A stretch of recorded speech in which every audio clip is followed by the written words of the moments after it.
স্বপ্নের নায়ক সালমান শাহকে হারানোর ২৯ বছর।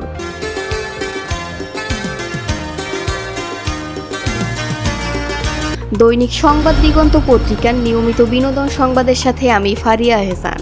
ঢাকায় সিনেমার ইতিহাসে তুমুল জনপ্রিয় নায়ক সালমান শাহ আজও ভক্তদের হৃদয়ে স্বপ্নের নায়ক। মাত্র ৩ বছরের ক্যারিয়ারে বাংলা সিনেমার মোড় ঘুরিয়ে দিয়েছিলেন তিনি। ১৯৯৬ সালের ৬ই সেপ্টেম্বর ঢাকার ইস্কাটনের বাসায় মাত্র ২৫ বছর বয়সে তার রহস্যজনক মৃত্যু ঘটে। পুলিশ তদন্ত শেষে জানিয়েছিল তিনি আত্মহত্যা করেছেন, তবে পরিবার ও ভক্তরা এই সিদ্ধান্ত মেনে নেননি। তাদের দাবি সালমানকে পরিকল্পিতভাবে হত্যা করা হয়েছে।